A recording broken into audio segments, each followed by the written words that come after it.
আজকাল থেকে আমার একটু ক্ষতি হয়। আল্লাহ রাসূলের দোহাই মান, পীর পয়গম্বরের দোহাই মান, মা বাপের দোহাই মান, উস্তাদ গুরুর দোহাই মান, আস্তাক মনিমান, শামলাল গারোয়ালি মান, মনসা দেবীর দোহাই মান। সাপের রাজা মনসা খান, হিন্দু ধর্মে দেখবেন মনসা পুজো এখনো তো। দোহাই লাখ সোলেমান পয়গম্বরের দোহাই লাখ। আমি একটা গোল করে কুণ্ডুলি দিলাম, একটা গন্ডি দিলাম, আমারে দাগের বাইরে সাপের লেজ এক কর যাবে, আপনি নির্ভয় খেলা দেখেন যাবে। ওই দিন যেদিন আমার আয়ু ফুরোই যাবে, সাপের মাথায় যেদিন আজরাইল ভর করবে। এই পাশ থেকে একজন বলল, দাদা তাহলে আগে দেখেন এর লেজের বিষাক্ত কাটা, তারপরে দেখেন গালের দাঁত। এই সাপটা বর্তমানে হাঁস মুরগি কবুতর যা দেবেন আস্ত গিলে খাই ফেল। আর কয়েকদিন পরে একটা ছাগল দিলে মোটামুটি একটা ছাগলও খাই ফেলতে পারে। সাপটা লেজের দিকে তাকান, দেখেন দুটো বিষাক্ত কাটার বিষটা কোন জায়গায়। একটা পাও একটা ধাপিত সামনে চাপবেন, দেখতে ভালো হবে। এত দূরের থেকে লেজার কাটা আপনি মালুম করতে পারবেন না, একটা পাও একটু সামনে চাপবেন। আমরা অশিক্ষিত লোক, আপনারা শিক্ষিত লোক, আপনারা যদি ভাষায় কথা না বোঝেন, ভাই একটু সামনে আগুন, আর ভয় লাগলে চলে আমি একজনকে দেখাতে যা কষ্ট, 10 জনকে দেখাতে একই কষ্ট, লাস্টে আপনারা আবার বলবেন আরেকবার দেখান। তাহলে বারবার দেখানো সম্ভব না। দাগ পার হয়ে চলে গেল না, এটার কোনো ব্রেক নেই, এটা হলো ব্রেক ছাড়া। কোন জায়গা? এই দেখি না ওই যায়নি।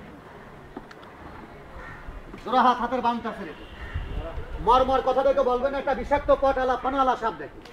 যাদের হাত খালি আছে দয়া করে এটা তালি বাজান, লেজার কাটাটা আগে দেখে বাজান করা তালি। আর বাজাবেন না, জীবনে মেলা তালি দেখলাম, এইরাম আইসা তালি দেখলাম। বুড়ো মানুষ ফাঁদ মারলো একটু জোরে শব্দ হয়, এইরাম তালিতে সাপের ঘুম ভাঙে।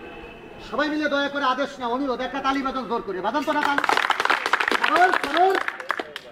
এইবার তালিতে ঘুম না ভাঙলো, বাক্স বারণে খেলে ঘুম ভেঙে গেল। সাইকেলের পরে যিনারা আছেন শূন্যের থেকে পাটা নামাই দাঁড়াবে। এটি আবার ওই আমার দিকে তাকে ম্যাজিক বা ওই তাস 3 তাস ফিতে খেলা। সাপের মজমায় শূন্যের পরে বসবেন। সাপ নিয়ে খেলা করা, মৃত্যু নিয়ে খেলা করা সমান কথা। আল্লাহর নবী দোজাহানের বাচ্চা আখিরি পয়গম্বর দ্বারা তৈরি না করলে আসমান জমিন তৈরি হইত না। তার প্রিয় সাহাবী আবু বকর সিদ্দিকও ছাড়ি। আমি যে দারিদ্রতা কষাঘাতে দেখাচ্ছি, সুযোগ পাইলে আমারও ছাড়বে। যদি আপনাদের মন সন্তুষ্ট করতে পারি, খেলা দেখে লাস্টে 2-5 টাকা দিয়ে, মন না খালি দেওয়া লাগবে। খেলা দেখে মিয়া ভাই শূন্যের থেকে পাটা নামাই দেন, মাথাটা আমার দিকে, সামনে চাকাটা আমার দিকে। দেখেন তো লেজের কাঁটাটা দেখা যায়। এই তুই মাথা ভাই খেলা তো, এই দেখ অরিজিনালি খেলা মানুষের বাচ্চা। কথাগুলি কথা সব লেজের দিকে তাকান, দেখেন বাবলা গাছ মান্দার গাছের কাটার মতো দুটো বিষাক্ত কাটা। আর আমার দাগ পন্দরে চতুর্দিক থেকে চাপ দিয়ে দাঁড়ান, দেখতে ভালো হবে। আমার ডান হাতের বুড়ো আঙুলের দিকে তাকান, পিছনের দিক দুটো আগে নেই, আমার পাশা দেখতে পারবেন, কাঁটা দেখতে পারবেন। আমার ডান হাতের বুড়ো আঙুলের কাছে একটা কাঁটা দেখা যায়। সাপটা না বাড়লো, কাঁটাটাও ছোট। সাপটা দিন গেলে বড় হবে, কাঁটাটাও বড় হবে। কাঁটাটা আরো বড় ছিল, আমরা চাকু দিয়ে কাটি রান্দাতে ঘষে ছোট করে রাখি, যাতে লাড়াচাড়া করার সময় আমাদের হাত পর করলে না ঢুকে যায়। এবার দেখেন সাপটার গালটা কত বড়, গালের দাঁতগুলো কত বড় বড় দাঁত। আর একটা বিষাক্ত মানুষ কামড়ানো সাপ দেখেন, মর কথা দেখে বলবেন না। যারা কামড় দিয়েছে ওই সেমরি জানে বিষের কত জ্বালা। মেয়েটা মাগুরা সরকারি কলেজে পড়ে। মেয়েটার বাপের নাম অজত কুমার সাহা, হিন্দু মানুষ, শাহ বংশ। রাত 3টের সময় এসে দরজা ঘাপাচ্ছে। বললাম কি ব্যাপার আপনারা কারা? কয় শুনবেন না। আসলে দরজা খুলে দেখলাম অচেনা লোক, অচেনা লোক। আচ্ছা আমাদের বাড়ি হলো মাগুরা, আপনারা সাপ ধরেন, সাপে কাটা রোগী চিকিৎসা করে। বহু দূরের থেকে আপনাদের নাম যা শুনে আসলাম। আচ্ছা আমার বোনকে সাপে কামড় দিয়েছে, বললাম উজা গুনিন ডাকেননি? ওই লোক কাছে উজা ডাকছে 5 জন। তাহলে আমরা হাত জোর করে বললাম আর যাবো না। কেন যাবো না? এ যে বাড়িতে 5টা উজা গুনিন যায়। আমার এমনি সাপ দেখাতে মন চায় না, এটাও বাড়ি করতাম না যদি মুখী বিষ থাকে। সেদিনকেও একজন বলছে পুরাতন উজাগুনির যারা ছিল মূর্তি মূর্তি সাপ হয়ে গেছে, এখন হচ্ছে আমাকে।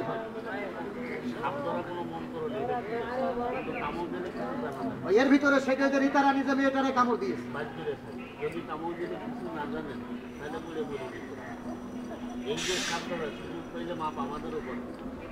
তারপরও দেখুন যুগ যুগ আমরা জীবন বাজি রেখে সাবধান চেষ্টা করলে আপনারাও ধরতে পারবেন, তবে চিকিৎসা না জানলে বেরিয়ে যাবে। পরীর খেলাও দেখাই দিই সব। ড্রাইভিং করেন, অ্যাক্সিডেন্ট করবেন এমন কথা বলা যাবে না। হ্যাঁ অজাগারের মুখে মিশতেই যাবে, কামড়াইলে মানুষ মরে। কিন্তু এর একটাই যদি কামড় দেয়, যারা কামড়ায় সেই মধ্যে মিশে জানে বলতে এর একটা যদি পাই, দুটো যখন পাই, 8টা 10টা যখন পাই, আমরা দিতে পারবো। আপনি সামনের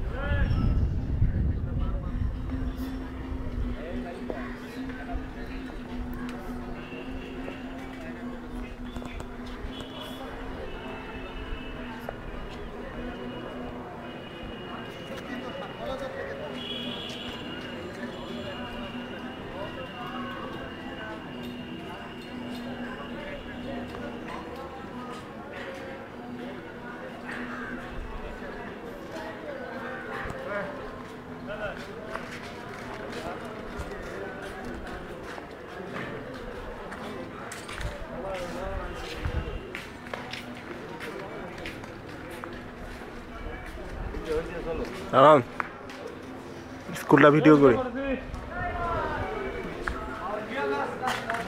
বিকালে তুমি থাকবা না?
এইখানটা নিতে হবে, ওইখানটা পুরো আসবে।